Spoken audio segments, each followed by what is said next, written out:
नामदार दिलीपरावजी वळसे पाटील साहेबांचा महाराष्ट्र राज्याच्या विकास पटलावर खऱ्या अर्थाने आंबेगाव तालुक्याची मोहर जर कोणी उमटवली असेल तिथं नामदार दिलीपरावजी वळसे पाटील साहेब यांनी आणि आज त्यांच्याच प्रचाराच्या निमित्ताने खरं तर शिनोली गावाने आज रेकॉर्ड ब्रेक केलेला आहे। अतिशय सुंदर अशा मंगलमय वातावरणामध्ये साहेबांच्या या प्रचार सभेला आपण सगळे उपस्थित झाला याबद्दल मी आपलं स्वागत करतो। खरं तर साहेबांनी काय विकास केला हे मी तुम्हाला सांगण्याची गरज नाही, कुठल्याही भविष्य वेधण्याची सांगण्याची गरज नाही, कारण तो आपल्या डोळ्यांसमोर आहे। मी फक्त तुम्हाला या ठिकाणी एक छोटंसं उदाहरण देईन। साहेब तुमची परवानगी घेतो, कारण उदाहरण जरा मोठ्या माणसावरती द्यायचं आहे।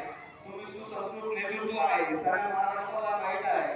तुम्ही कुणाच्या टीकेला उत्तर देत नाही आणि म्हणून काय होतं सारखी सारखी समोरासमोर टीका करतो। निदान आमच्यासारख्या छोट्या माणसाने तरी त्याच्यात बोललं पाहिजे, म्हणून तुमची परवानगी घेतो, चुकल्यास माफ करा।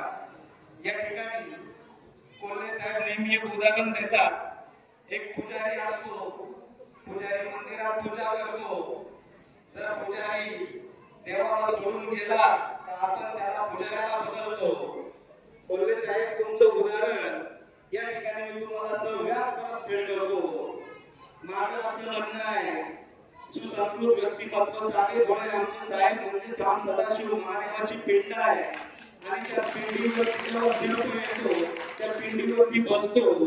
त्या पिंडीवरती बसल्यानंतर हे आमचे नागरिक आहेत, हे आमच्या साहेबांचे भक्त आहेत आणि हे फक्त जेव्हा पिंडीवर दूध घालायला येतात तेव्हा साहेबांसोबत जे पिंडीवरती बसलेले काही नाग आहेत ते नागच ते दूध पितात आणि नंतर माधुरी होतात। माधुरी होल्यानंतर ते नागच त्यांना असं वाटायला लागतं का मीच महादेव आहे आणि नंतर हे माजलेले नाग आपलं दूध पिऊन मग आपल्या भक्तांच्या घरामध्ये घुसायला लागतात आणि असा हा घुसायला लागलेला हा निकम नावाचा नाग आपल्या घरामध्ये घुसून पाहतोय।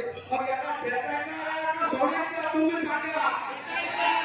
या निवडणुकीमध्ये हा नाग आपण ठेचला पाहिजे।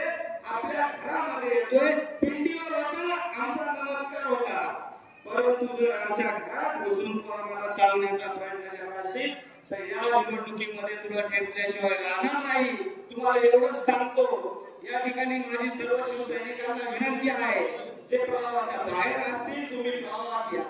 अरे दादांनो, शिरूरमधून माशालीचं चिन्हच गायब करून टाकलं यांनी आणि अशा माणसांच्या पाठीमागं बाळासाहेब ठाकरेंचा विचार संपवणाऱ्यांच्या पाठीमागं आपल्याला जायचं नाही, तर महायुतीच्या पाठीमागं जायचं, साहेबांच्या पाठीमागं आपल्याला यायचं आहे। आप्पा तुमच्यावर एक छोटीशी जबाबदारी मी या ठिकाणी देतो, छोटा माणूस आहे। आमचे तिकेट शेठ असतील, संदीप शेठ ढेरेंगे असतील, जगदीश शेठ असतील, आमचं दिलीप असेल, त्याचप्रमाणे आमचे शाखा शिनोलीकर असतील, गोविंद असेल, या सगळ्यांना या ठिकाणी नियोजनात घ्यावं। या ठिकाणी कुठली मीटिंग असेल एक फोन आपण या ठिकाणी सगळ्यांनी करावा, सगळ्यांना नियोजनात घ्यावं आणि आपलं गाव सगळ्यांच्या साक्षीने सगळ्यांच्या वतीने मदतीने हातात हात घालून विकासाच्या बाबतीत पुढे जाईल, साहेबांच्या नेतृत्वाखाली पुढे जाईल हे पाहावं। या ठिकाणी एवढंच मी सांगतो आणि एवढंच बोलून आपली रजा घेतो।